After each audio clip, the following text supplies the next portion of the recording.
Okay, we can go straight to the introduction. No, we read the preface.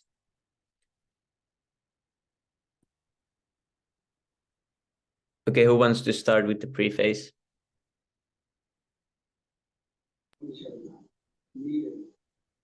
Hare Krishna Prabhu.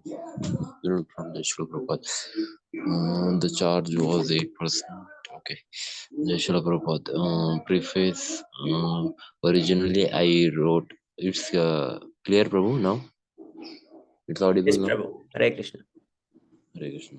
Originally, I wrote Originally, I wrote Bhagavad Gita as it is in the form in which it is presented now. When this book was first published, the original manuscript was unfortunately cut short to less than 400 pages without illustrations and without uh, explanation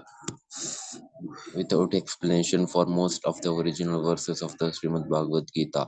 In all of my other books, Srimad Bhagavatam, Sri Upanishad, etc., the system is that I give the original verse, its English and purports. This makes the book very authentic and scholarly and makes the meaning self-evident. I was not very happy, therefore, when I had to minimize my original manuscripts. But later on, when the demand for Bhagavad Gita as it is considerably increased, I was requested by many scholars and devotees to present the book in its original form and verses. Um, Mac- Macmillan and Co. agreed to publish the complete edition, and thus the present attempt is to offer the original manuscript of this great book of knowledge with full parampara explanation in order to establish the Krishna consciousness movement more soundly and progressively. Our Krishna consciousness movement is genuine, historically authorized, natural, and incidental due to its being based on Bhagavad Gita as it is. It is gradually becoming the most popular moment in the entire world, especially amongst the younger generation. It is becoming more and more interesting to the older generation also. Older gentlemen are becoming interested so much so that the fathers and grandfathers of my disciples are encouraging us by becoming life members of our great society, the International Society for Krishna Consciousness. In Los Angeles, many fathers and mothers used to come to see me to express their feelings of gratitude for my leading the Krishna consciousness movement throughout the entire world.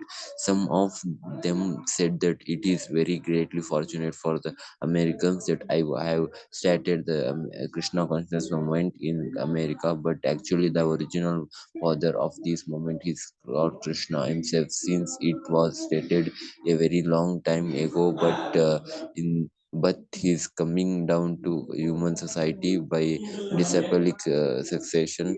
If I have any credit in these connections, it does not belong to me personally, but it is due to my eternal spiritual master, His Divine Grace, Om Vishnupada Paramahamsa Parivrajaka Acharya 108 Srimad Bhakti Siddhanta Saraswati Goswami Maharaj Prabhupada.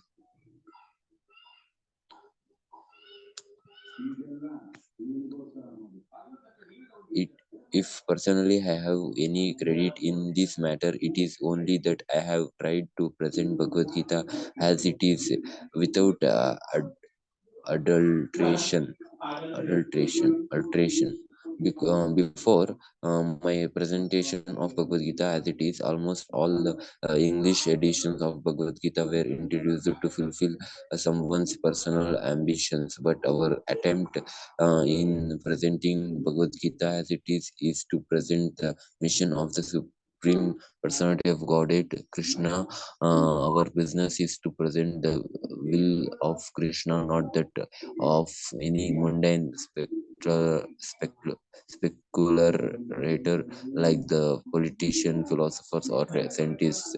For they have very little knowledge of Krishna despite all their other knowledge. When Krishna says, man mana bhava madbhakto madhyaji mam man nama skruru, etc. We, unlike the so-called scholars, do not say that Krishna and his inner spirit are different.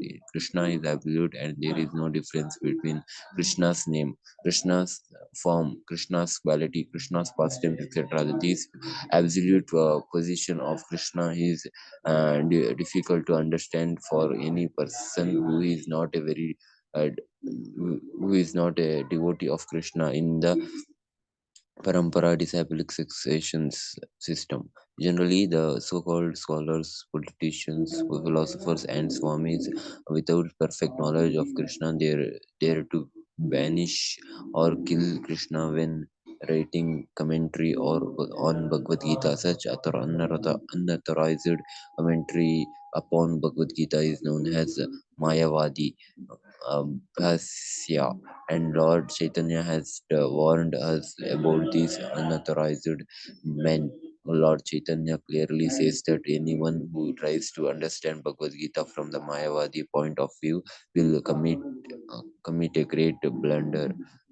The result of such a blunder will be that the misguided student of Bhagavad Gita will certainly be bewildered on the path of spiritual guidance and will not be able to go back home, back to Godhead.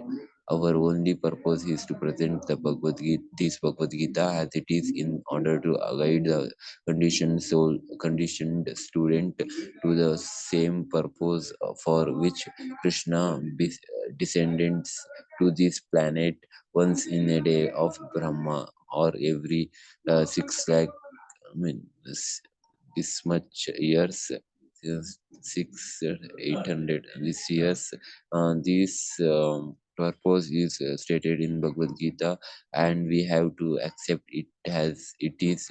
Otherwise, there is no point in trying to understand the Bhagavad Gita and its speaker, Lord Krishna. Krishna first spoke Bhagavad Gita to the sun god some hundreds of millions of years ago. We have to accept this fact and thus understand the historical significance of Bhagavad Gita without misinterp- misinterpretation on the authority of Krishna. To interrupt Bhagavad Gita without any reference to the will of Krishna is the greatest offense. In order to save oneself from this offense, one has to understand Lord has the supreme personality of Godhead as he was directly understood by Arjuna, Lord Krishna's first disciple. Such understanding of Bhagavad Gita is really profitable and authorized for the welfare of human society in fulfilling the mission of life. The Krishna consciousness movement is essential in human society, for it offers the great highest perfection of life. How this is so is explained fully in Bhagavad Gita. Unfortunately, mundane wranglers have taken advantage of Bhagavad Gita to push forward their demonic propensities and mislead people regarding right understanding of the simple uh, principles of life. Everyone should know how God or Krishna is great, and everyone should know the actual position of this living entity, of the living entities. Everyone should know that a living entity is eternally a servant, and that unless one serves Krishna, one has to serve serve illusion in different varieties of the three modes of material nature, and those perpetually one has to wander within the cycle of birth and death. Even the so-called liberated Mayavadi speculator has to undergo this process. This knowledge constitutes a great science, and each and every living being has to hear it for his own interest.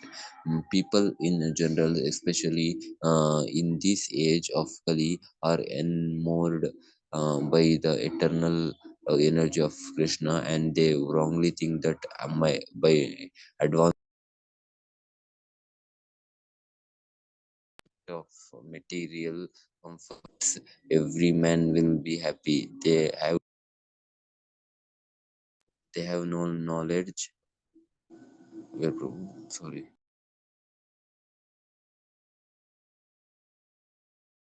Sorry, Prabhu. Yeah, I'm sorry. They have no knowledge. The material nature is very strong, strongly bounded by the stringent laws of material nature. A living entity is partial of the Lord, and though his natural function, he yet service to the Lord by the spell of illusion. One tries to be happy by serving his person different forms, which will never make him happy. Instead satisfying his own personal material senses, he has to satisfy the senses of the Lord. That is perfection of the Lord wants this, and he one has to understand this central point of Bhagavad Gita. Our consciousness moment is teaching the whole world this central point. The and because we are not polluting them of Bhagavad Gita as it is, anyone seriously interested in deriving benefit by studying the Bhagavad Gita must take help from Krishna conscious moment for practical understanding of Bhagavad Gita under the direct guidance of the Lord. We hope, therefore, that people will derive the greatest benefit by studying Bhagavad Gita as it is. We have presented it here, and if one man becomes a pure devotee of the Lord, we shall consider our attempt a success. Bhakti Vedanta Swami signature. Haribo. Thank you. Hari Bol, Prabhu. Thank you so much.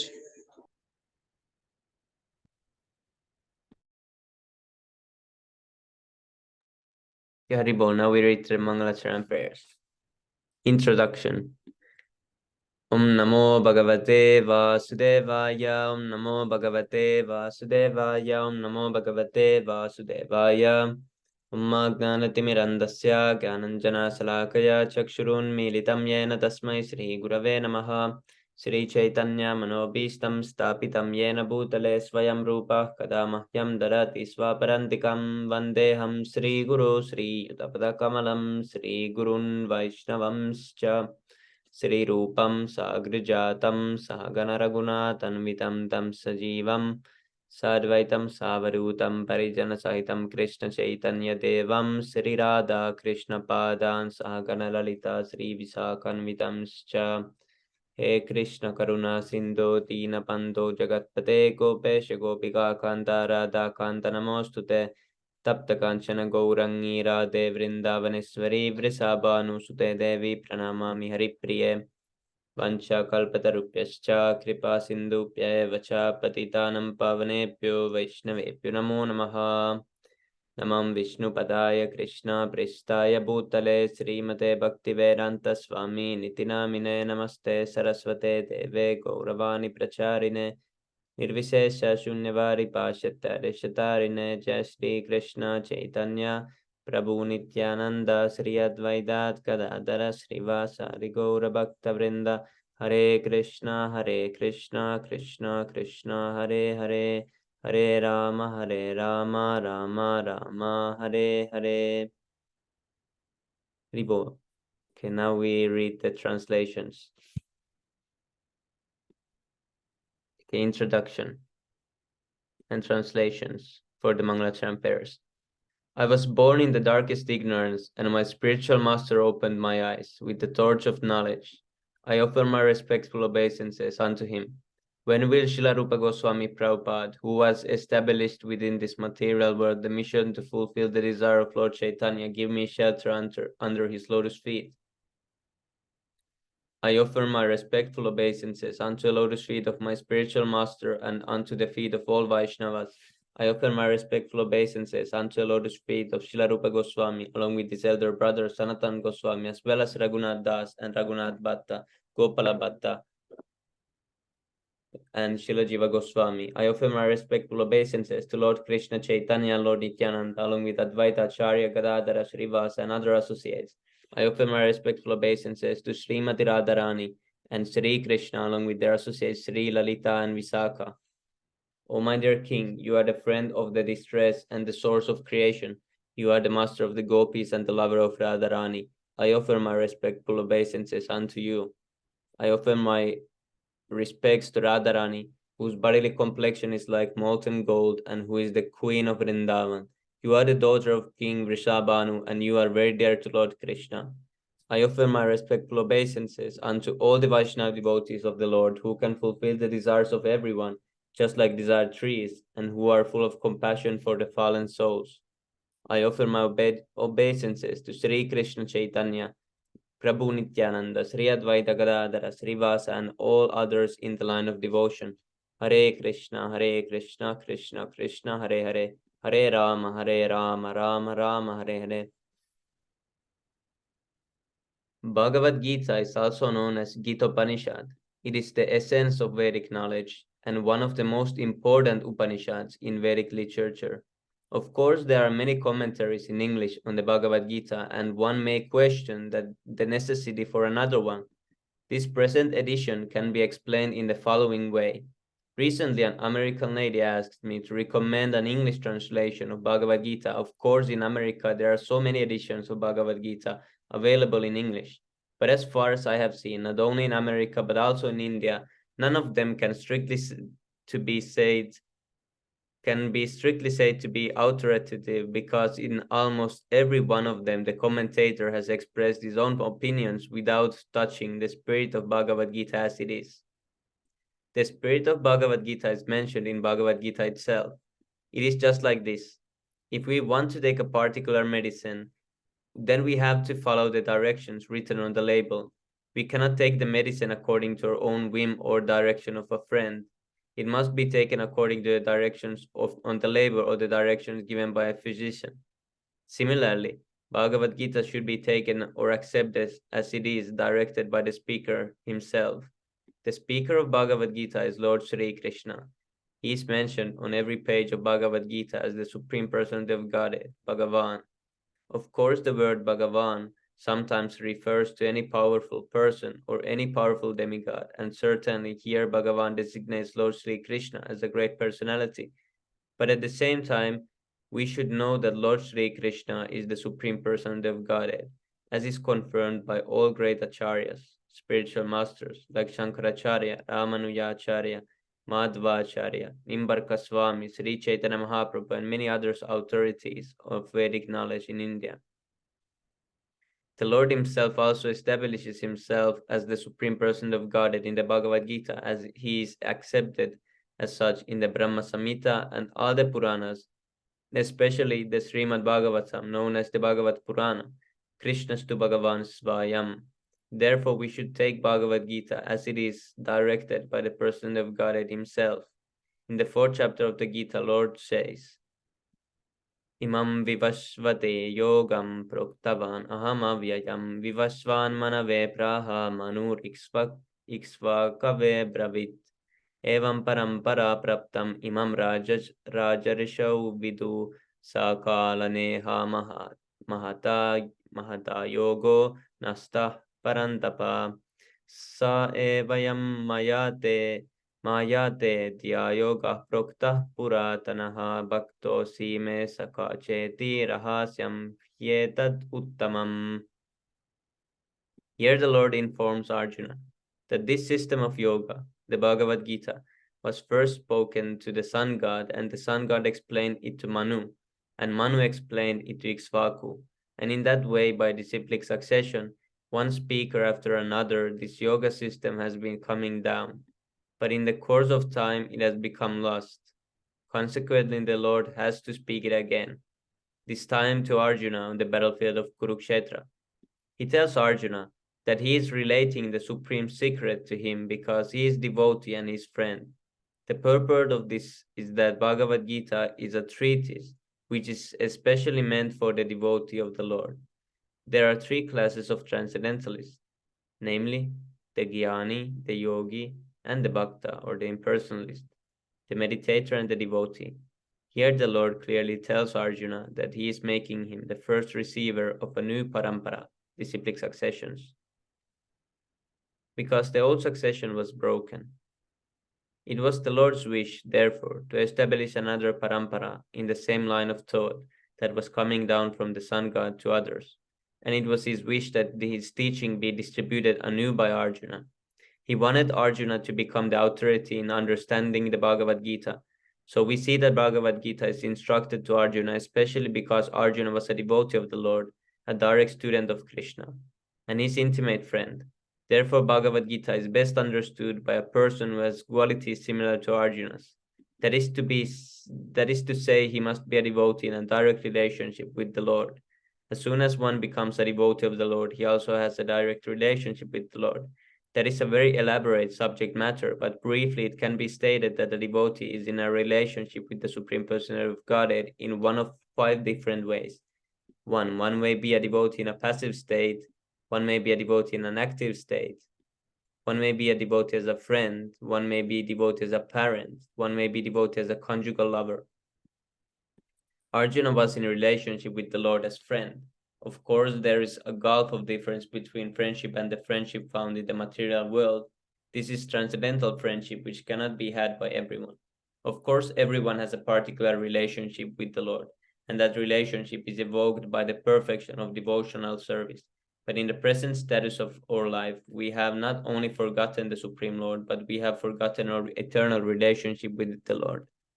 Every living being out of many, many billions and trillions of living beings has a particular relationship with the Lord eternally.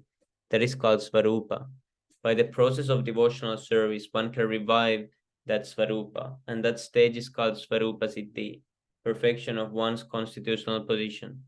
So Arjuna was a devotee, and he was in touch with the Supreme Lord in friendship. How Arjuna accepted this Bhagavad Gita should be noted. His manner of acceptance is given in the 10th chapter. Arjuna was uvacha param brahma param dhamma pavitram paramam bhavan purusham sasvatam divyam adidevam ajam vibhum ahastu tvam rishaya sarve deva rishir naradastata ashito devalo vyasa svayam chaiva bravishime सर्वमे तत्रितं मन्ये यान्मां वदासि केशव न हि ते भगवन् व्यक्तिं विदुर्देवा न दानवा. Arjuna said, you are the supreme Brahman, the ultimate, the supreme abode and purifier, the absolute truth and the eternal divine person. You are the primal God, transcendental and original, and you are the unborn and all-pervading beauty. All the great sages like Narada, Asita, Devala, and Vyasa proclaim this of you, and now you yourself are declaring it to me. O Krishna, I totally accept as truth all that you have told me. Neither the gods nor demons, O Lord, know thy personality. Bhagavad Gita 10:12-14. After hearing Bhagavad Gita from the Supreme Personality of Godhead, Arjuna accepted Krishna as Param Brahma, the Supreme Brahman.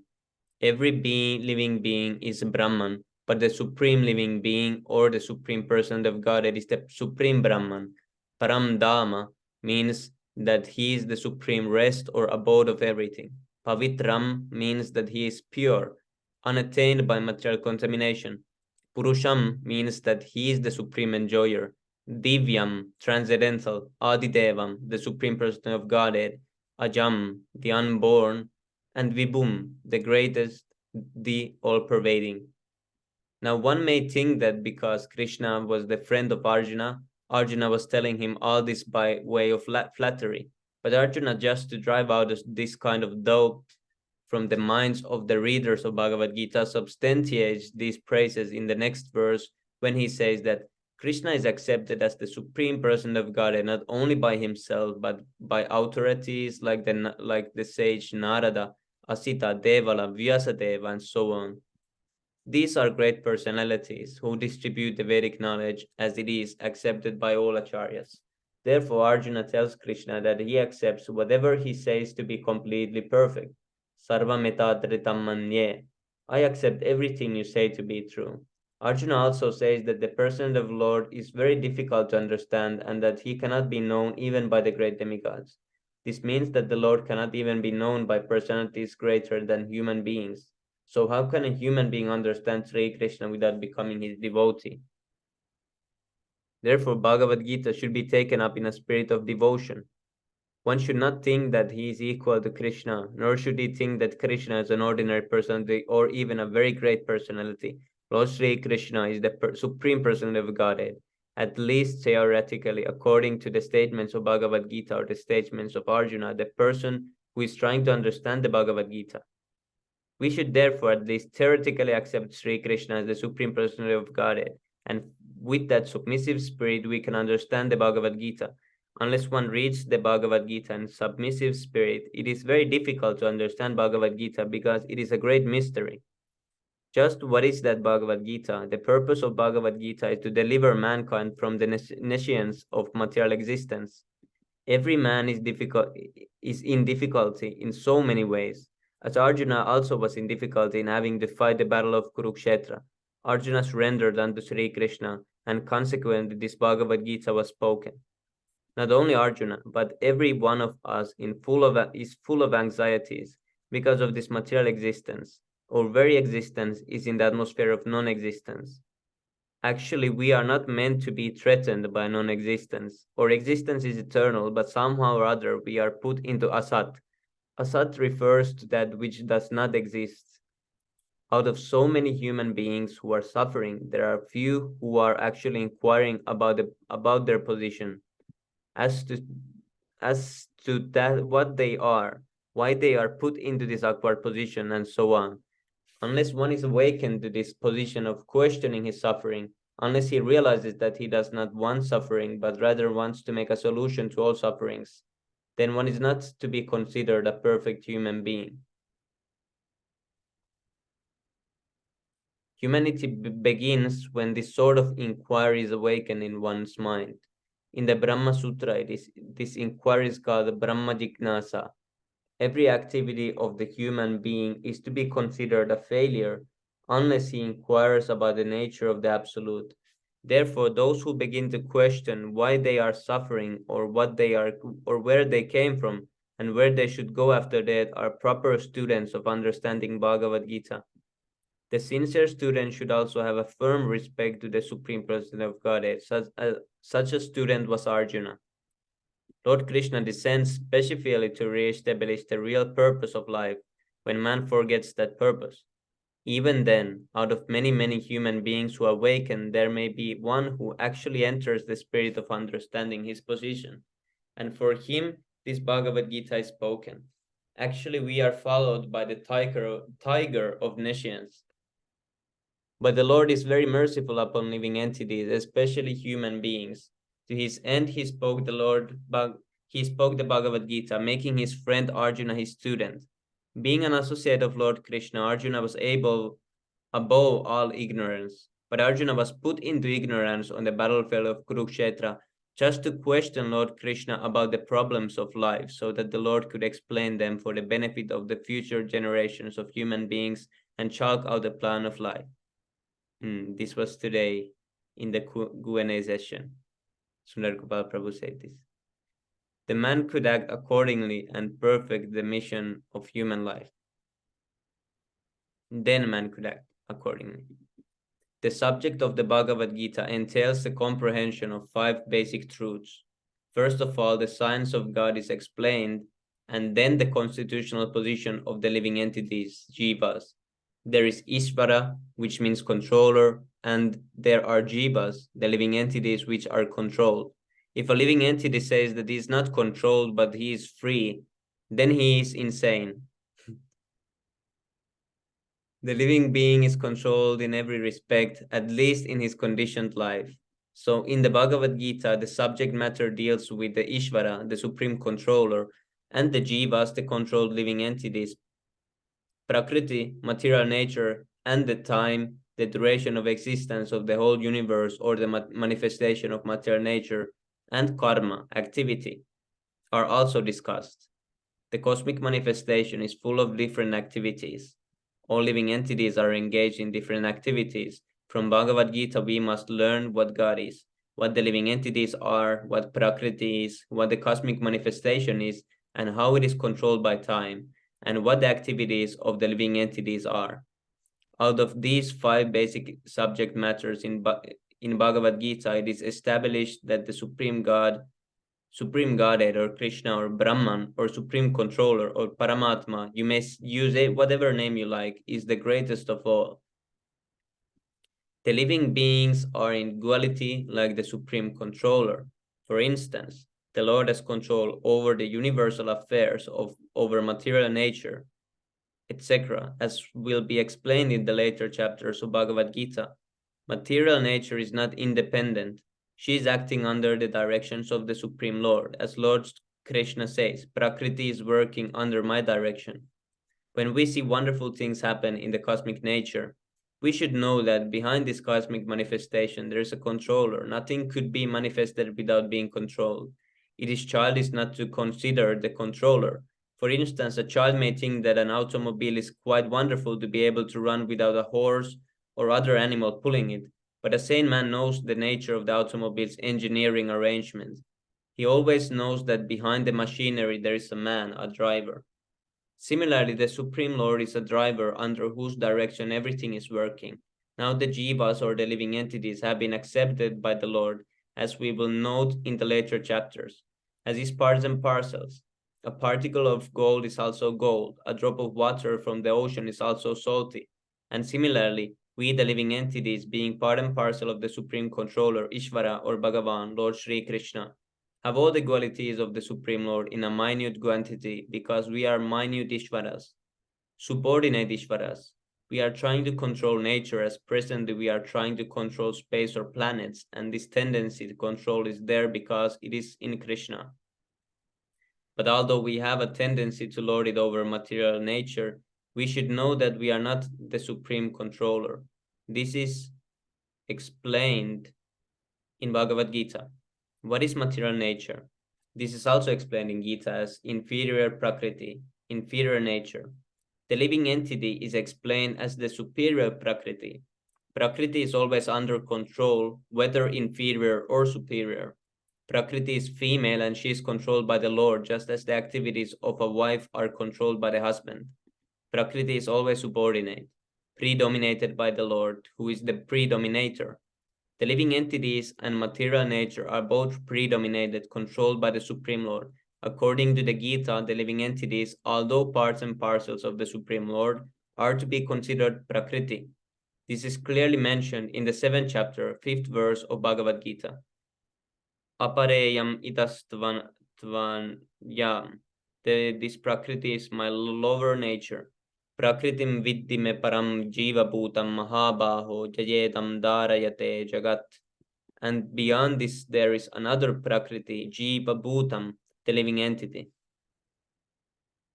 Yes. So the living entity is Prakriti, nature, and also the inferior nature is nature. Yes, Prabhu. Can I continue, Prabhu? Hare Krishna is Prabhu. Thank you, Prabhu. Prakriti itself is constituted by three qualities: the mode of goodness, the mode of passion, and mode of ignorance. Above these modes, there is eternal time, and by a combination of these modes of nature and under the control and preview of eternal time, there are activities which are called karma. These activities are being carried out from time immemorial, and we are suffering or enjoying the fruit of our activities. For instance, suppose I am a businessman and have worked very hard with intelligence and have amassed a great bank balance, then I am an enjoyer. But then I say I have lost all my money in business, then I am a sufferer. Similarly, in very every field of life, we enjoy the results of our work or we suffer the results. This is called karma. Ishvara, the Supreme Lord, Jiva, the living entity, Prakriti, nature, internal time, and karma activity are all explained in the Bhagavad Gita. Out of these five, the Lord, the living entities, material nature, and time are eternal. The manifestation of Prakriti may be temporary, but it is not false. Some philosopher says that manifestation of material nature is false, but according to philosophy of Bhagavad Gita or according to this philosophy of the Vaishnavas, this is not so. The manifestation of the world is not accepted as false. It is accepted as real, but temporary. It is likened unto a cloud which moves across the sky, or the coming of the rainy season which nourishes grains. As soon as the rainy season is over and as soon as the cloud goes away, all the crops which were nourished by the rain dry up. Similarly, this material manifestation takes place at a certain interval interval, okay, stays for a while and then disappears. Such are the working of Prakriti, but this cycle is working eternally. Therefore Prakriti is eternal, it is not false. The Lord refers to this as my Prakriti. This material nature is the separated energy of the Supreme Lord, and similarly the living entity are also the energy of the Supreme Lord, but they are not separated, they are eternally related. So the uh, Lord, the living entity, material nature, and time are all interrelated interrelated and are all eternal. However, the other item, karma, is not eternal. The effects of karma may be very old indeed. We are suffering or enjoying the results of our activities, but of from time immemorial, but we can change the results of our karma or our activity, and this change depends on the perfection of our knowledge. We are engaged in various activities. Undoubtedly we do not know what sort of activities we should adopt to gain relief from the actions and reactions of all these activities. But this is also explained in the Bhagavad Gita. The position of Ishvara is that of supreme consciousness. The jivas or the living entities, being a parts and partial of the Supreme Lord, are also consciousness. Both the living entities and material nature are explained as Prakriti, the energy of Supreme Lord, but one of the two, the Jivas, is consciousness. The other Prakriti is not consciousness. That is the difference. And therefore, the Jiva Prakriti is called superior, because the Jiva has consciousness which is similar to the Lord's. The Lord's is supreme consciousness. However, and one should not climb the Jiva. The living entity is also supremely consciousness. The living being cannot be supremely conscious at any stage of his perfection, and the theory that he can be so is a misleading theory. Consciousness he may be, but he is not perfectly or supremely consciousness. The di- destination between the Jiva and Ishvara will be explained in the 30th chapter of Bhagavad Gita. The Lord is uh, Kestrajana consciousness as he is the living being, but the living being is consciousness of his particular body. Wherever, whereas the Lord is consciousness of all bodies, because he lives in the heart of every living being. He, he is consciousness of the of psychic moments of the face cyclic moments of the particular jivas. We should not forget his forget this. It is also explained that his Paramatma. It is also explained that the Paramatma, the Supreme Personality of Godhead, is living in everyone's heart as Ishvara and as the controller, and that he is living he, sorry that he is giving directions for the living entities to act as he desires. The living entity forgets what to do. First of all, he makes a determination to act in a certain way, uh, and then he is entangled in the acts of reactions of his own karma. After giving up one type of body, he enters another type of body. As we put on and take off all old clothes. As the soul those migrates, he suffers the action and reactions of his past activities. These activities can be changed when the living being is in the mode of goodness. In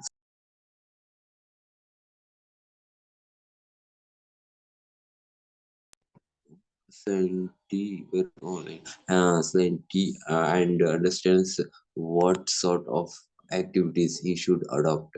If he does so, then all actions and reactions of his past activities can be changed. Consequently, karma is not eternal. Therefore, we stated that of the five items, Ishvara, uh, for are eternal, whereas karma is not eternal.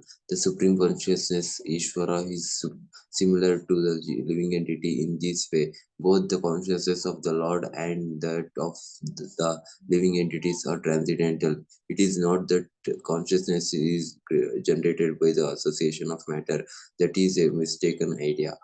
The theory that consciousness develops a certain circumference of material combination is not accepted in the Bhagavad Gita. Consciousness may be privately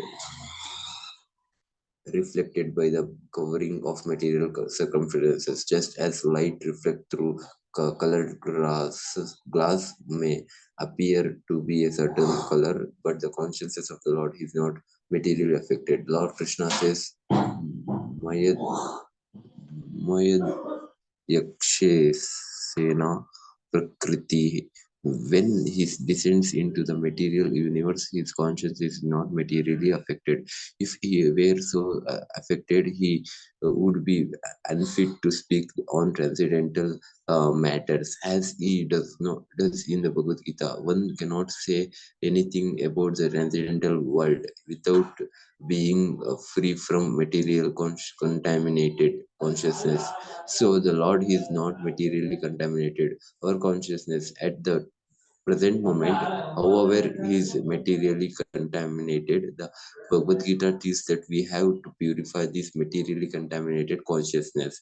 In pure consciousness, our actions will be do, dovetailed to the will of Ishvara, and that will make us happy.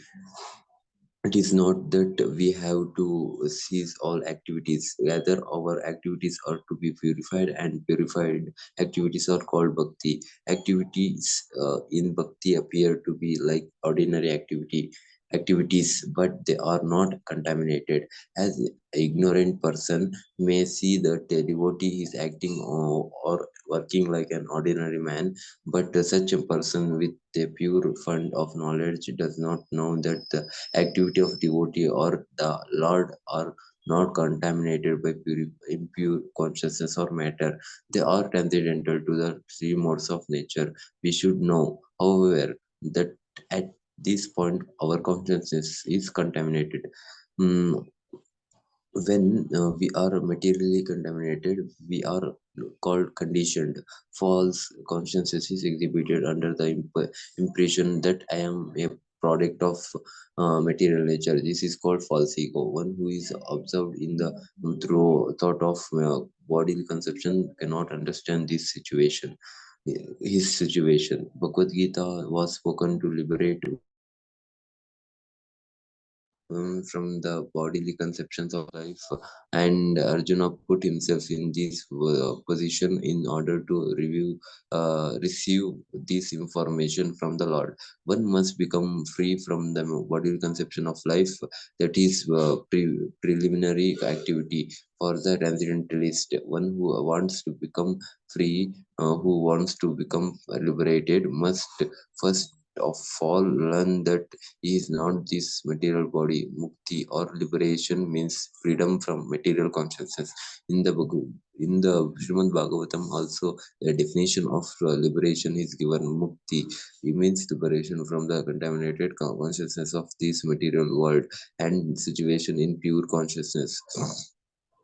All the instructions of Bhagavad Gita are intended to awaken this pure consciousness, and therefore we find at last stage of Gita's instruction that Krishna is asking Arjuna whether he is now in purified consciousness. Purified consciousness means acting in accordance with the instructions of the Lord. This is the whole sum and substance of purified consciousness. Consciousness is already there because we are part and partial of the Lord. But for us, there is the affinity of being affected by the inferior modes, but the Lord begins the superior, is never affected. That is the difference between the Supreme Lord and the conditioned soul. What is this consciousness? This consciousness is I am. And then what I am? I. The uncontaminated consciousness I am means I am the Lord of all. I, s- I s- I survey. I am the enjoyer. The world resolves because every living being thinks that he is the Lord and creator of material world.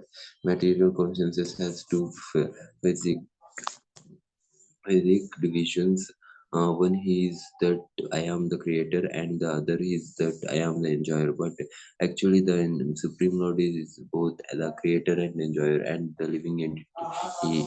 Being part and partial of Supreme Lord is neither the creator nor enjoyer, but a cooperator.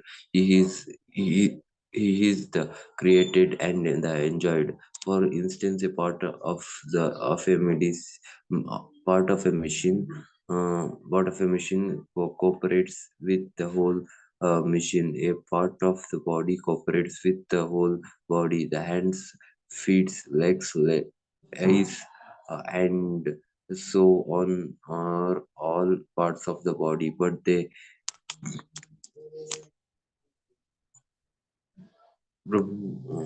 are not actually the enjoyers. The stomach is the enjoyer. The legs move. The hands supply food. The teeth, chew, and all parts of the body are engaged in satisfying the stomach, because the stomach is the principal factor that nourishes the body's organization. Therefore, everything is given to the stomach. One nourishes the tree by watering its fruit, and one nourishes the body by feeding the stomach. For if the body is to care kept in a healthy state, then the parts of the body must cooperate with feed the stomach.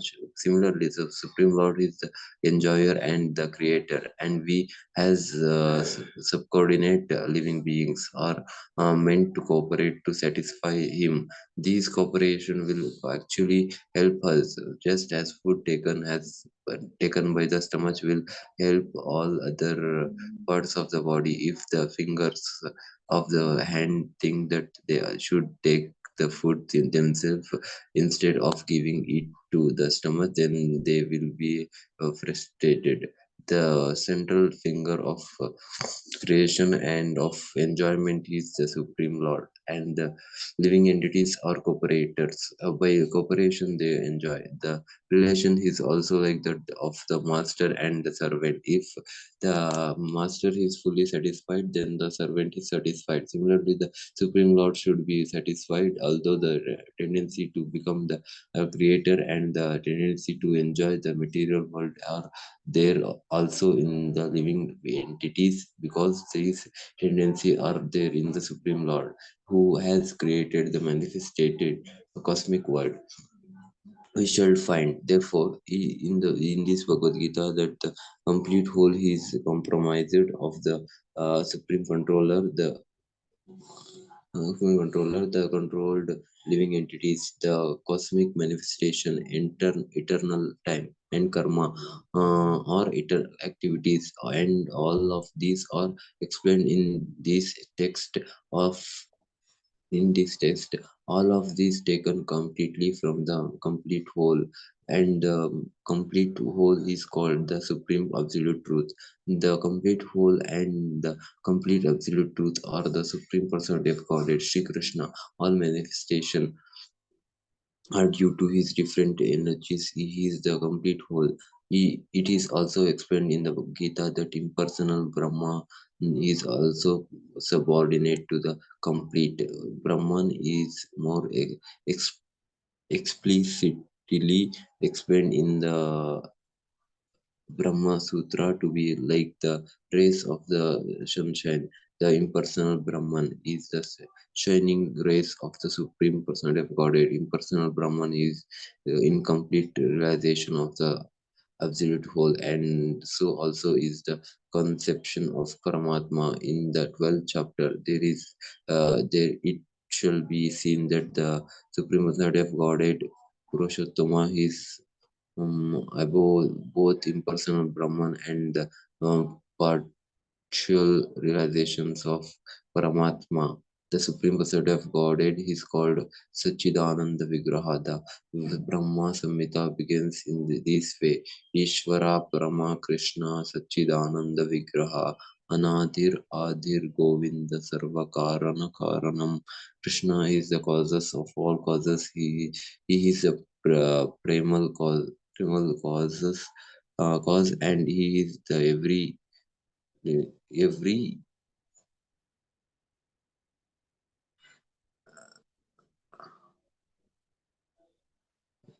everything every last verse of every form of eternal,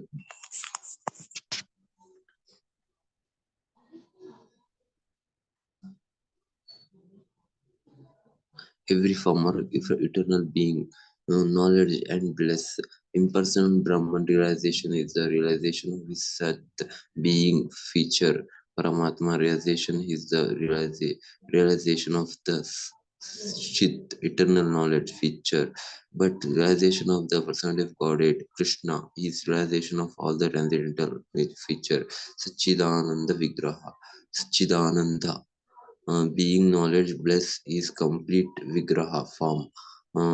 People will with less intelligence consider the supreme truth to be impersonal, but he is a transcendental person, and this is confirmed in all Vedic lectures. Nityo nityana nityayam chetnas chetananam. As we are all individual living beings and have our individuality, the supreme absolute truth is also in the ultimate issue. A person and the realization of the personality of God, it is realization of all the transcendental features. The complete whole is not formless.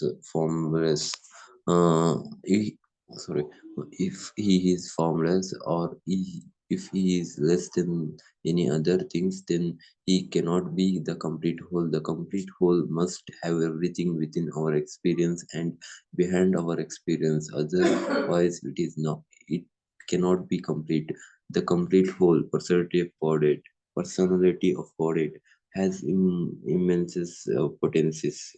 How Krishna is acting in different potencies is also explained in Bhagavad Gita. These phenomenal world or material world in which we are placed is also complete in itself, because the 24 elements of which this material universe is a temporary manifestation according to Sankhya philosophy, or completely adjusted to produce complete resources which are necessary for the maintenance and subsistence of this universe. This is nothing extraneous, nor is there anything needed. This manifestation has its own time fixed by the energy of the Supreme Whole, and when its time is complete, this temporary manifestation will be annihilated by the complete arrangement of the complete. There is complete facility for the um, small complete units, namely the living entities, to realize the complete and all sorts of incompleteness or experience due to incomplete knowledge of the complete. So Bhagavad Gita contains the complete knowledge of Vedic wisdom.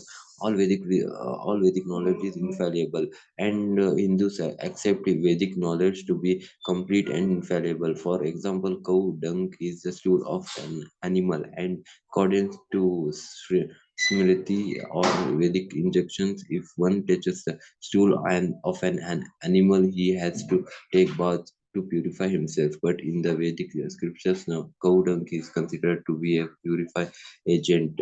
One may consider this to be contradictory, but it is accepted because Prabhu, scroll Prabhu, because it is Vedic injunctions, and indeed by accepting this, one will not commit a mistake. So subsequently, it has been proved by modern science that cow dung contains all antiseptic properties. So Vedic knowledge is complete because it is above all doubts and mistakes.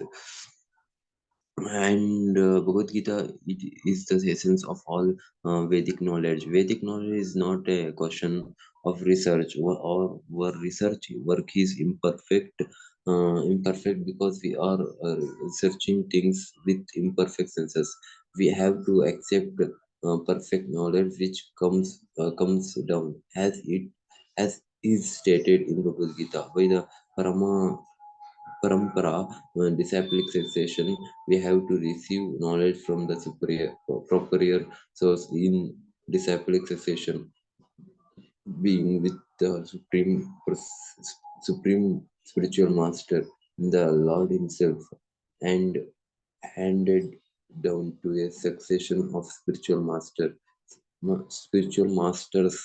Arjuna, the student who look lessons from Lord Shri Krishna, accepts everything that he says without contradicting him. One is not allowed to accept one portion of Bhagavad Gita and not another.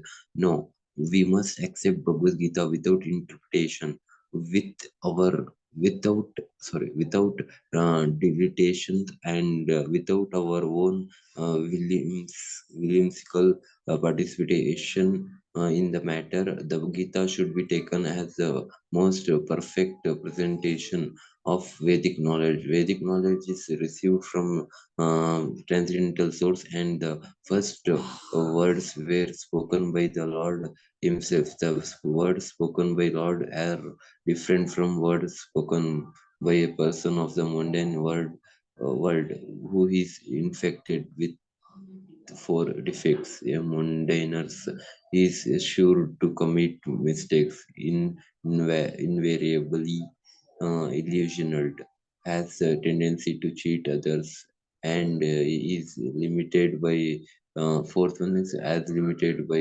imperfections. With these four imperfections, one cannot deliver perfect information of all prevailing knowledge. Vedic knowledge is not imparted by such defective living entities. It was imparted onto the heart of Brahma the first created living beings, and Brahma in his turn disseminated this knowledge to his son and disciples, and he originally revived it from the Lord. The Lord is Purnam, all perfect, and there is no possibility of his becoming subjected to the laws of material nature. One should therefore be intelligent enough to know that the Lord is the only protector of everything in the universe, that he is the original creator, the creator of Brahma. In the 11th chapter, the Lord is addressed as uh, Praptamaha, uh, because Brahma is addressed Pitamaha, the grandfather, and he is the creator of the grandfather. So no one should claim to be the proprietor of anything. One should accept only things which are set aside for him by the Lord as his quota for his maintenance. There are many examples given of how we are to utilize those things which are set aside for us by the Lord. This is also explained in the Bhagavad Gita. In the beginning, Arjuna dedicated that he should not fight in the battle of Kurukshetra. This was his own decision. Arjuna told the Lord that it was not possible for him to enjoy the kingdom after killing his own kingsman. And the decision was based on the body, because he was thinking that the body was himself, and that is bodily relations or expansions. Where is brother Nephian's brother in presence, brothers-in-law, father, grandfather, and so on? He was thinking in this way to satisfy his bodily demands. Bhagavad Gita was spoken by the Lord just to change this view, and at the end, Arjuna decided to fight under the directions of the Lord when he says, Kshatriya, Kshatriye vanchanam tava. I shall act according to the word. Uh, in this world, man is not meant to toil like hogs. He must be intelligent to realize the importance of human life and refuse to act like an ordinary animal.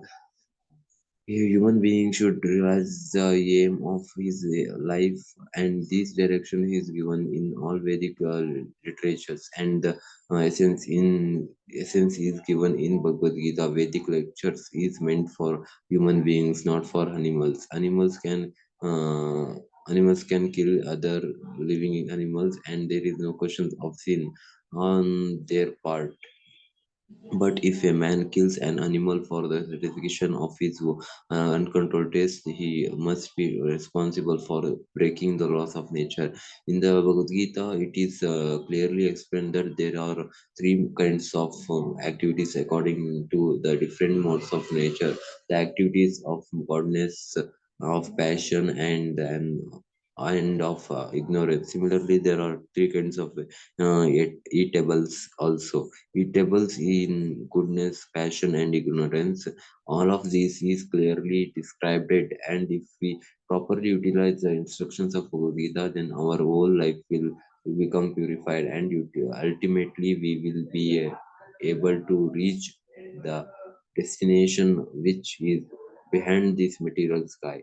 This destination is called the Sanatana sky, the eternal spiritual sky. In this material world, we find that everything is temporary. It comes into being, stays from time, produces some byproducts, dwells, and then vanishes. That is the law of material world. That is the law of the material world. Whether we use an example, this body or a piece of a fruit or anything, But behind this temporary world, there is another world of which we have information. This world consists of another nature which is Sanatana, eternal. Jiva is also described as Sanatana, eternal, and the Lord is also described as Sanatana. In the 12th chapter, sorry, 11th chapter, we have an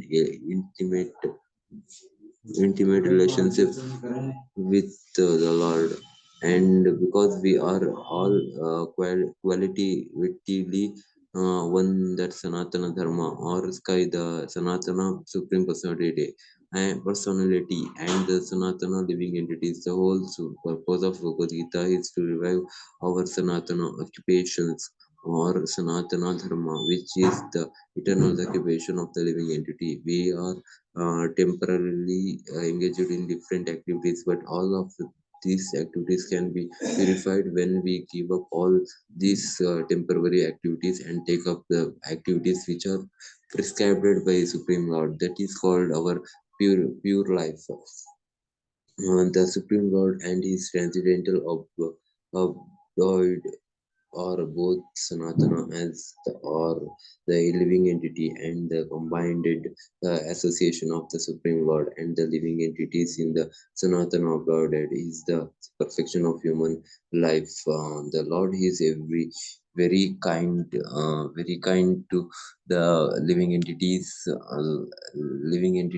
because they are his sons. Lord Krishna declares in Bhagavad Gita, Sarva योनिषु अहम बीज Pita. I am the father of all. Of course, there are all types of living entities according to their various karmas, but here the Lord claims that He is the father of all of them. Therefore, the Lord descends to reclaim all of these fallen, conditioned soul, to all them back to the Sanatana eternal sky, so that the Sanatana living entities may regain their eternal Sanatana positions in eternal association with the Lord. The Lord comes himself in different incarnations, or he sends his confidential servants as sons, or his associates or acharyas to reclaim the conditioned soul. Therefore, Sanatana Dharma. Oh,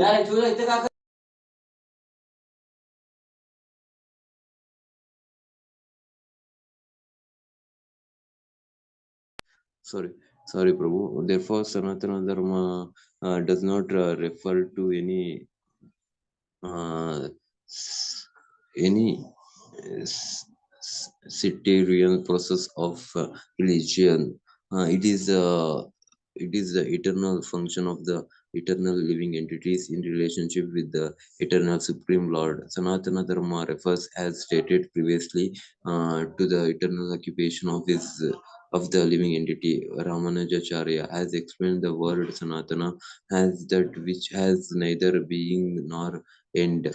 So, when we speak of Sanatana Dharma, we must take it as for granted on the authority of Sri Rama Yujacharya, that it has neither beginning nor end.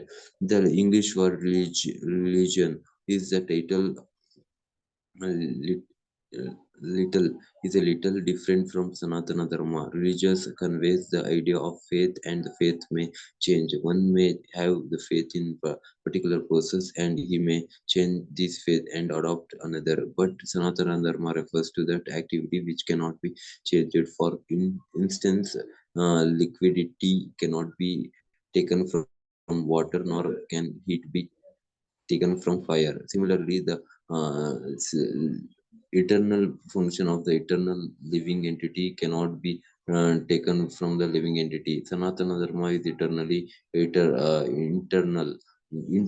with the living entity. When we speak of Sanatana Dharma, uh, therefore we must take it for granted on the authority of Sri Ramanujacharya, that it has neither beginning nor end, that which has neither end nor beginning must be must not be a sectarian, for it cannot be limited by any boundaries. Yet those belonging to some sectarian faith will wrongly consider that Sanatana Dharma is also sectarian. But if we go deeply into the matter and consider it in the light of modern science, it is possible for us to see that Sanatana Dharma is the business of all people of world, nay, of all the living entities of the universe.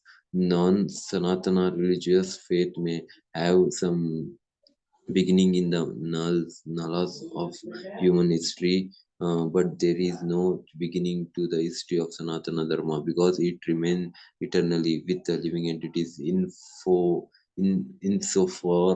as the living entity are concerned. The authoritative Shastra state that the living entity has neither birth nor death. In Gita, it is stated that the living entity is never born and he never dies. He is eternal and indestructible, and he continues to live after the destruction of his temporary material body. In reference to concept of Sanatana Dharma, we must try to understand the concept of religion from the Sanskrit root being of the world meaning of the word dharma refers to that which is constantly existing with the particular object. We conclude that there is heat and light along with the fire. Without heat and light there is no meaning to the word fire. Similarly, we must discover the eternal part, the essential part of the living being, that part which is constant charm companion. That constant companion is his his sorry eternal quality, and that eternal quality is his eternal religion. When Sanatana Goswami asked Sri Chaitanya Mahaprabhu about the Swarupa of every living being, the Lord replied that the Swarupa or constitutional position of the living being is the rendering of service to the Supreme Personality of Godhead. If we analyze this statement of Lord Chaitanya, we can easily see that every living being is constantly engaged in rendering service to another living being. A living being serves other living being in two capacities. By doing so, the living entity enjoys life. The lower animals serve beings as servants serve their master. A serves uh, B master, B serves C master, and C serves D master, and so on. Under this circumference, we can see that one friend serves another friend. The mother serves the son, the wife serves the husband, or the husband serves the wife, and so on. If we go on searching in this script spirit, it will be seen that there is no concept expansion expectation in this in the so sorry in the society of living beings to the activity of service. The politicians presents his manifesto for the public to convince them of his capacity for service. The voters therefore give the politician their valuable votes, thinking that he will render valuable services to society. The shopkeepers serves the customers, and the artisans serves the capi- capitalist. The capitalist serves the family, and the family serves the state in the terms of the eternal capacity of the eternal living being. In this way, we can see that no living being is exempt from rendering service to other living being, and therefore we can safely conclude that service uh, service is the most constant companion of the living being, and that the rendering of the service is the eternal religion of the living being. Yet man professes to belong a particular type of faith with reference to particular time and circumferences, and those claims to be a Hindu, Muslim, Christians, Buddhist, or any other side. Such designation or non-Sanatana Dharma. A Hindu may change his faith to become a Muslim, or a Muslim may change his faith to become a Hindu, or a Christian may change his faith, and so on. But in all circumferences, the change of religious faith does not affect the eternal occupation of rendering service to others. The Hindu, Muslim, or Christian in circumferences is servant of someone. Those to professes of professes a particular type of site is not to professes uh, one's Sanatana Dharma, the rendering of service in Sanatana Dharma. Factually, we are related to the Lord.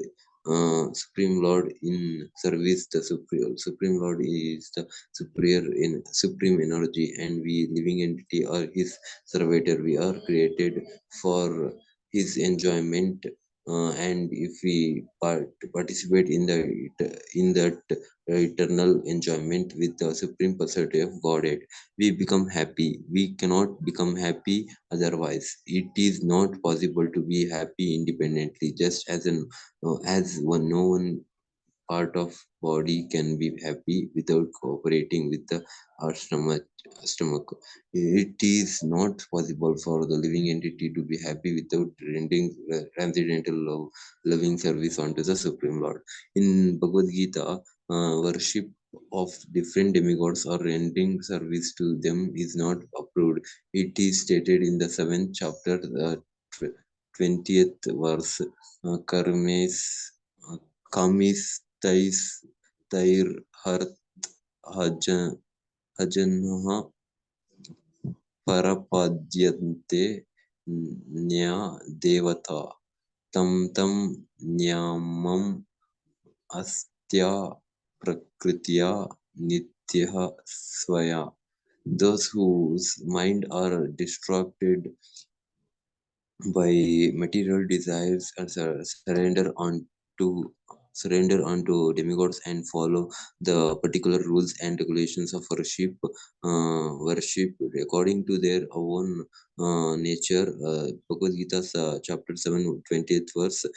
Here it is plainly said that those who are directed by lust worship the demigods, and not the supreme Lord Krishna. When we mention the name Krishna, we do not refer to any secretarian name. Krishna means the highest pleasure, and it is confirmed that the Supreme Lord is the reservoir or storehouse of all pleasure. We are all hankering after pleasure. Anandomaya Vasya Vasyat, verse Canto 1, chapter 1, 12th verse. The living entities like the Lord are full of consciousness, and they are after happiness. Sorry, and the Lord is perpetually happy, and if the living entities associate with the Lord, cooperate with Him, and take part in His association, then they also become happy. The Lord descends to His mortal world to show His pastimes in Vrindavan, which are full of happiness. When Lord Sri Krishna was in Vrindavan, his activities with his cowherd boyfriends, with his damsel friends, with the inhabitants of Vrindavan, and with the cows were all full of happiness. The total population of Vrindavan knew nothing but Krishna. But Lord Krishna even discouraged his father Nanda Maharaj from worshipping the demigod Indra because he wanted to establish the fact that people need not worship any demigod. Need no, they need only worship the Supreme Lord because their ultimate goal is to return to his abode. On the abode of Lord Sri Krishna is described in the Bhagavad Gita 15th chapter 6th verse. Natad vasyate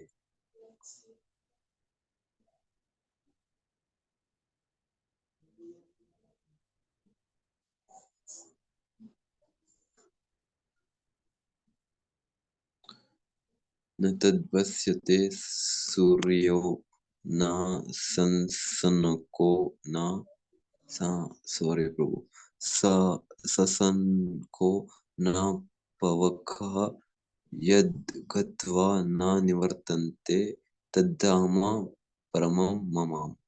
That abode of mine is not illuminated by the sun or moon nor by electricity, and anyone who reaches it never comes back to his uh, come back to this material world. Bhagavad Gita chapter 15 6th verse. This verse gives a prescriptions of the eternal sky. Of course, we have a material occupation of the sky, and we think of it in it in relationship with the sun or moon, stars, and so on. But in these verses, the Lord states Lord, Lord states that in the eternal sky there is no need for the sun, nor for the moon, nor fire of any kind, because the spiritual sky is already illuminated by the Brahmajyoti. Brahmajyoti, the rays emanating from the Supreme Lord. We are trying with difficulty to reach other planets, but it is not difficult to understand the abode of the Supreme Lord. This abode is referred to as Goloka. In Brahma Samhita, it is beautifully described. Goloka eva nivaste akhilatam bhuta.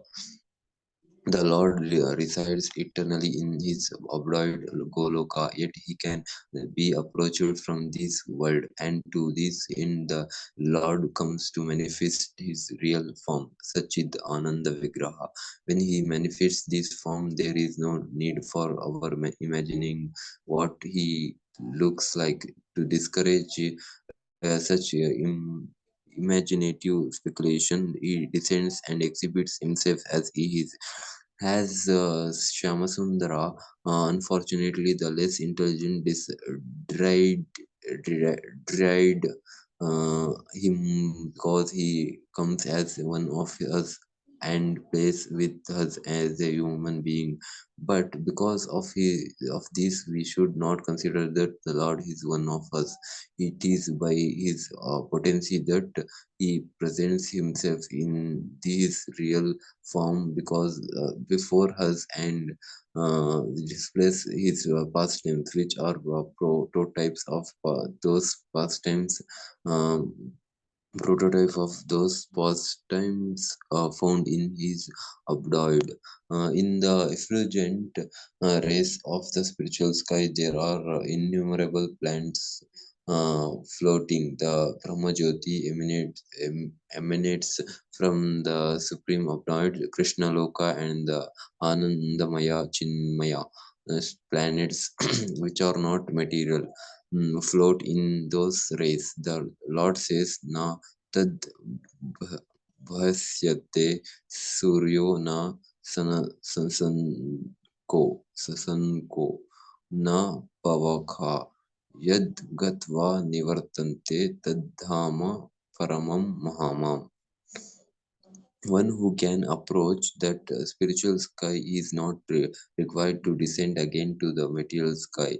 In the material sky, even if we approach the highest planet Brahmaloka, what to speak of the moon, we will find the same conditions of life, namely birth, death, disease, and old age. No planet in the material universe is uh, free from these four principles of material existence. Therefore, the Lord says in Bhagavad Gita, Brahma अभ्र अब्रह्म बहुवनल लोका पुनर्वर्तेनो Arjuna. The living entity are traveling from one planet to another, not by mechanical arrangement but by a spiritual process. This is also mentioned.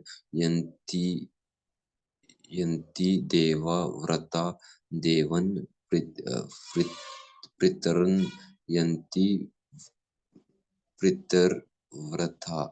No mechanical arrangement is necessary if we want in interplanetary travel. The Gita instructs Yanti Deva Vrata Devan. The moon, the sun, and higher planets are called Swara Svargaloka. There are three different status of planets: higher, middle, and lower. Planetary systems. Earth belongs to the middle planetary system. Bhagavad Gita informs us how to travel to the higher planetary system, Devaloka, with a very simple formula: Yanti Deva Vrata Devan.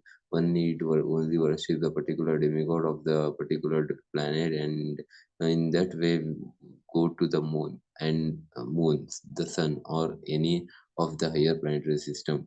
Yet Bhagavad Gita does not advise us to go to any of the planets in this material world, because even if we go to Brahmaloka, the highest planet, through some sort of mechanical contrivance, by maybe traveling for for for 40,000 years, and who would live that long, we will still find the material inconveniences of birth, death, disease, and old age. But one who wants to approach the supreme personality, sorry, supreme planet, Krishna Loka, or any one of the other planets within the spiritual sky, we will not met with these material inconveniences.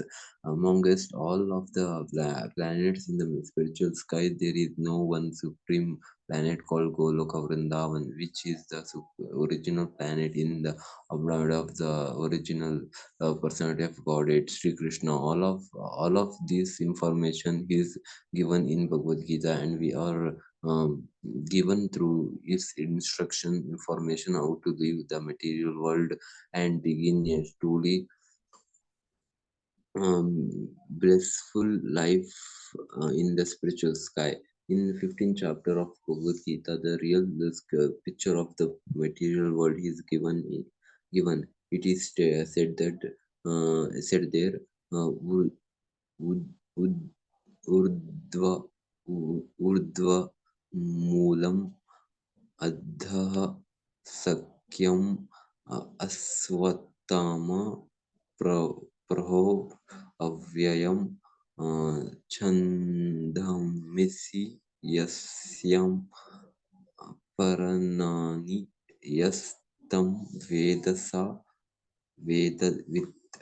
The Supreme Lord said there is a Bhagavan, so sorry, uh, there is a banyan tree which has its roots upward and its branches down, and the Vedic hymns or its leaves. One who knows this tree is the owner of Vedas. Bhagavad Gita 15 chapter verse 1. Here the material world is described as a tree whose roots are upwards and branches are below. We have experience of a tree whose roots are upward. If one stands on the bank of bank of river or any reservoir of water, he can see that the tree is reflected in the water, or or upside down. The branches go downward and the root upward. Similarly, the material world is a reflection of the spiritual world. The material world is but a shadow of reality. In the shadow, there is no reality of or substantiality, but from the shadow, we can understand that there is substance and reality. In the desert, there is no water, but the merge suggests that there is such a thing as water. In the material world, there is no water, there is no happiness, but the real water of actual happiness is there in the spiritual world. Spiritual world. Introduction.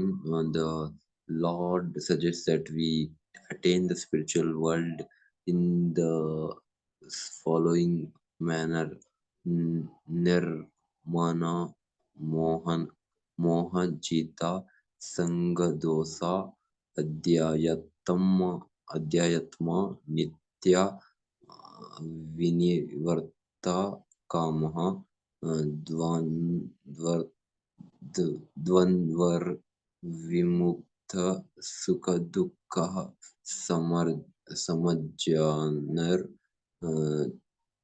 गच्छन्ति अमूढः पद्म अव्ययम tata. That Padma Avyayam or eternal kingdom can be reached by one who is Nirmana Moha. What what does this mean? We are after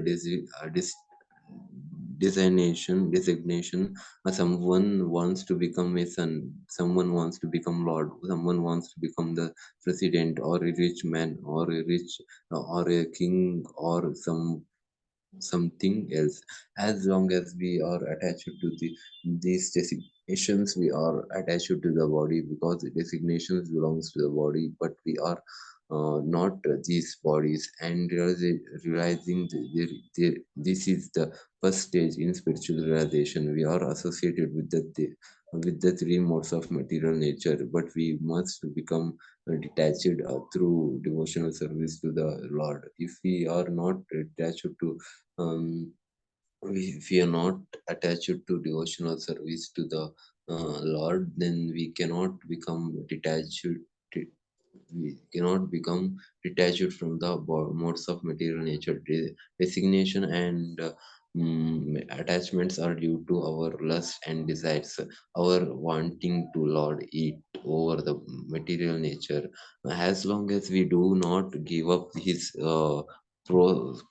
propensity of lording it over material nature, there is no possibility of returning to the kingdom of the supreme, the Sanatana Dhamma, that eternal kingdom which is never destroyed, can be approached by one who is not bewildered by the attractions of the false material enjoyments, who is situated in the service of the Supreme Lord. One so situated can easily approach the Supreme Abode. Elsewhere in the Gita, it is stated, Avyakto case Avyakto kesra itya uksa tam havyo paramam yat gatim yam prapya na nivartante tadhama paramam mama.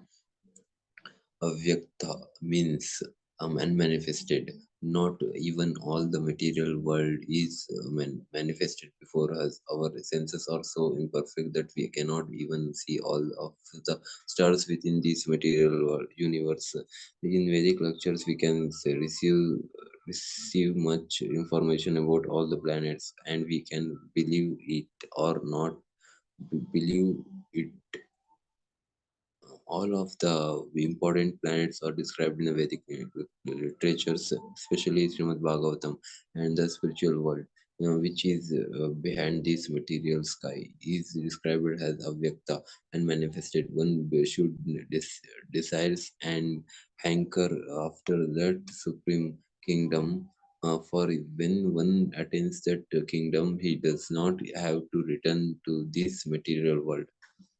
Next, one may raise the question of how one goes about approaching that abroad of the Supreme Lord. Information of this is even in the 8th chapter. It is said there, अंतकाले च मामेव स्मरणं मुक्त्वा कालेश्वरम् अन्य प्रयन्ति समद्भावं यति नास्ते अत्र स्मस्य. Anyone who quiets his body at the end of his life, remembering me, attains immediately to my nature, and there is no doubt of this. Bhagavad Gita 8 chapter 5th verse, one who thinks of Krishna at the time of death goes to Krishna. One must remember the form of Krishna. If he quiets his body thinking of this form, he approaches the spiritual kingdom. Madbhavam refers to the supreme nature of the supreme being. The supreme being is Sachidananda Vigraha, eternal, so full of knowledge and bliss. Our present body is not Sachidananda; it is Asat, Asat, not Sat. It is not eternal. It is freshable.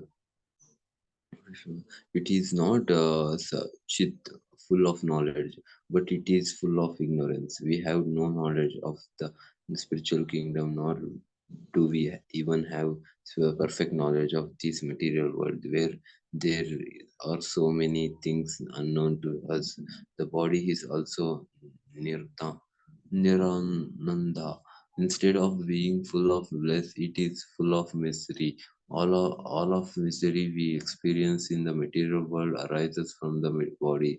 But one who leaves this body thinking of the Supreme Personality of Godhead at once attains a Sachidananda body, as is promised in this fifth verse of the fifth eighth chapter, where Lord Krishna says he attains my nature. The process of quitting this body and getting another body in the material world is also organized. A man dies after it has been decided what form of body he will have in next life. Here, authorities, not the living entity himself, make this decision. According to our activities, is in this life we neither rise or sink. This life is preparation for the next life. If we can prepare, therefore, in this life we get promotion to the kingdom of God. Then surely after quitting this material body, we will attain a spiritual body, just like the world. Well, so sorry, just like the Lord. As explained before, there are different kinds of transcendentalists, Brahmavyadi, Brahm, Brahmavadi, Paramatmavadi, and the devotees. And as mentioned in the Brahma Jyoti spiritual sky, there are innumerable spiritual planets. Number of these planets is far greater than all of the planets of the East material world. This material world has been approximated as only one quarter of the materialization. In this material segment, there are millions and trillions of universes with trillions of planets and suns, stars and moons. But this whole material creations is only a fragment of the total creations. Most of the creations is in the spiritual sky. One who desires to merge into the existence. Merge into the existence. Sorry, bro. Okay. 1 second. What would you prove? Okay, Hare Krishna Prabhu. We can continue from this tomorrow, page 23, because it's so Okay. introduction. Okay, now let's go to class to compares. Thank Okay, you. Prabhu. Prabhu. Thank you so much, Prabhu. Thank you so much.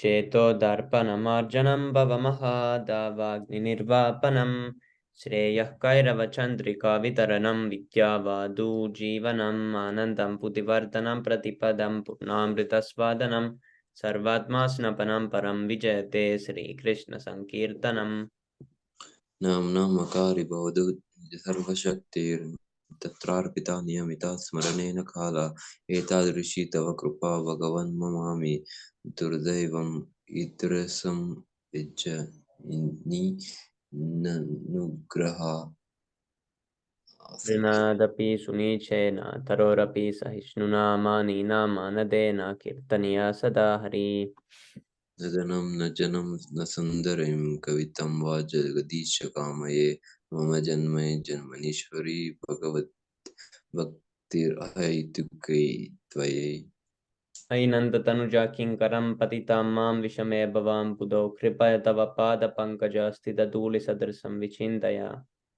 नयनं गदलं सुधारया वदनं गद्गदा हृदय गिरा पुलकिर्चिन्तं वपु कदा तव नाम गृहेणे भविष्यति युगायितं निमेषेण चक्षुषा प्राविर्ष्यायितं शून्यायितं जगत्सर्वं गोविन्दविरहेण मे आलिश्य वपदा रतं विनष्टु माम् अदर्शनान् मरं हतं कर्तु वा यथा तथा वा विदधतु लम्पटो मत्प्राणनाथ स तु स एव न परः. Translation Glory to the Sri Krishna Sankirtana, which cleanses the heart of all the dust accumulated for years and extinguishes the fire of conditioned conditional life, or of repeated birth and death. This Sankirtana moment is the uh, prime benediction for humanity at large, because it spreads the rays of the benediction's moon. It is the life of all transcendental knowledge. It increases the ocean of transcendental bliss, and it enables us to fully taste the nectar, uh, for which are also which we are always anxious. O my Lord, your holy name alone can render all benediction to living beings, and thus you have hundreds and millions of names like Krishna and Govinda. In these transcendental names, you have invested all your transcendental energies. There are not even hard and fast rules for chanting these names, O my Lord. Out of kindness, you enable us to easily approach you by your holy names, but I am so unfortunate that I have no attraction for them. One should chant the holy name of the Lord in a humble state of mind, thinking oneself lower than the straw in the street. One should be more tolerant than a tree, devoid of all senses of false prestige, and should be ready to offer all respects to others. In such a state of mind, one can chant holy name of the Lord constantly. O Almighty Lord, I have no desire to accumulate wealth, nor do I desire beautiful women, nor do I want any number of followers. I only want your causeless devotional service, birth after birth. O son of Maharaj Nanda, I am Krishna, I am your eternal servitor. Yet somehow or other I have fallen into the ocean of birth and death. Please pick me up from this ocean of death, and place me as one of the autumns at place me as one of the autumn at your lotus feet. O my Lord, when will my Oh speech my be created with tears of love flowing constantly when I chant your holy name? When will my voice choke up, and when will the hairs of my body stand on end at the recitation of your name? Oh Govinda, feeling your separation, I am considering a moment to feel like 12 years or more. Tears are flowing from my eyes like torrents of rain, and I am feeling all vacant in the world in your absence. I, I know no one but Krishna has my Lord, and he shall remain so even if he handles me roughly by his embrace or makes me broken-hearted by not being presented before me. He is completely free to do nothing and everything, for he is always my worshipful Lord unconditionally. Hari bol, Thank you Sisi so much, Krishna. Prabhu. Thank you so Yeah, much for giving. Thank you. Thank you so much. thank you Jai. so much, Prabhu, for association. All Thank glories you to so much. Prabhupada. Srila Prabhu. Panchakalpataruscha kripa sindhu. Chakva Sindhu Bhava Chapati Dhanam Pavanebhyo Vaishnavebhyo Namo Namo. Thank you so much, Prabhu. Happy Thank you so much, Ekadashi Prabhu. for tomorrow. Thank you. Hari bol. Yes, Prabhu.